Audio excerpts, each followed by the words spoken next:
Jangan seperti biasa-biasa yang sebelumnya. Saya selaku tokoh masyarakat sentral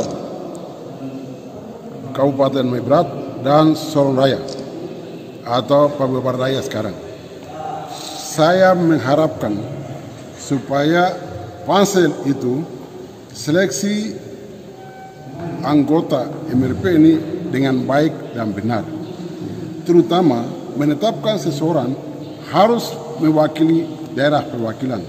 Contohnya, kalau MRP Maibrat, itu orang Maibrat yang hidup di Maibrat, tinggal di Maibrat, KTP di Maibrat, punya rumah di Maibrat, ada di Maibrat.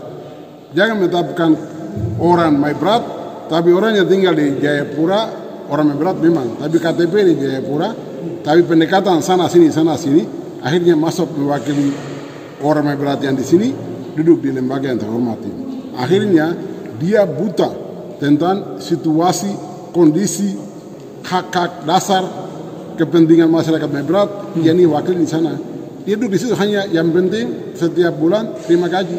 Sedangkan dia tidak memperjuangkan hak-hak asasi atau hak-hak dasar atau kebutuhan dasar, masalah-masalah dasar yang dihadapi oleh orang Maibrat di lembaga yang terhormat ini. Bapak sendiri melihat apakah MRP itu selama ini dari tahun-tahun sebelumnya apakah ada fungsi atau peran begitu untuk masyarakat Maibrat? Menurut pandangan saya, MRP angkatan pertama sampai sekarang ini itu hanya duduk-duduk saja. Mengapa saja? MRP itu harus peran penting seperti MRP yang di Aceh. Di Aceh itu mereka membuat program-program atau aturan-aturan yang terkait dengan hak-hak dasar masyarakat Aceh. Sehingga mereka itu mendapat prioritas, ada undang-undang khusus tentang Aceh. Tapi kita ini perdasus ini kan pemerintah yang bikin. Terus yang MRP bikin mana? Gitu. Berarti itu sekaligus yang menjadi harapan ke depan MRP. Harapan saya supaya panitia seleksi ini jangan pilih orang-orang yang sudah buta tentang keadaan, tentang masalah, duduk di MRP, akhirnya tujuan utama hanya mencari duit, bukan memperjuangkan kebutuhan, kepentingan, hak-hak dasar orang asli Papua di lembaga itu. Ya, Bapak, tadi Pak Nutir sampaikan bahwa ini sudah dibagi karena Maibrat tempat fungsi, sudah dibagi 4 wilayah. Jangan seperti biasa-biasa yang sebelumnya. Saya selaku tokoh masyarakat sentral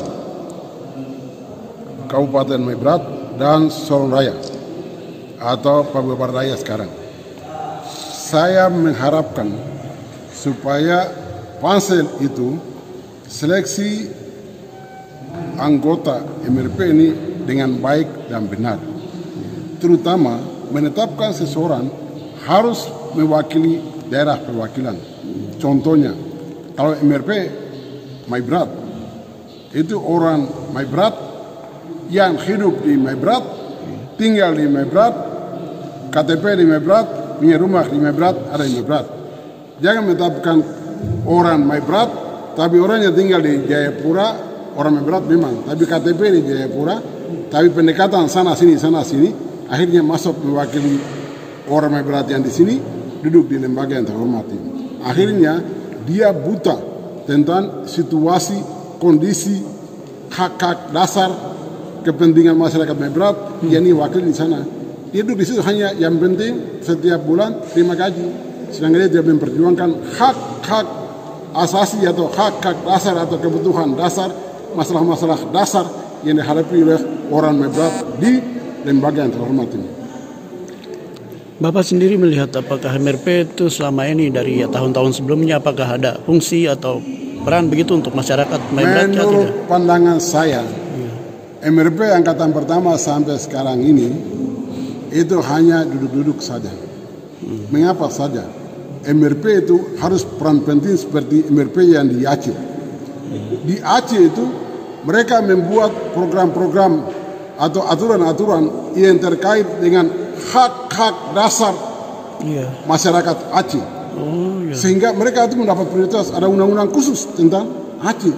Tapi kita ini perdasus ini kan pemerintah yang bikin. Terus yang MRP bikin mana? Gitu. Berarti itu sekaligus yang menjadi harapan ke depan MRP. Harapan saya supaya panitia seleksi ini jangan pilih orang-orang yang sudah buta tentang keadaan, tentang masalah duduk di MRP. Akhirnya tujuan utama hanya mencari duit, bukan memperjuangkan kebutuhan, kepentingan, hak-hak dasar orang asli Papua di lembaga itu.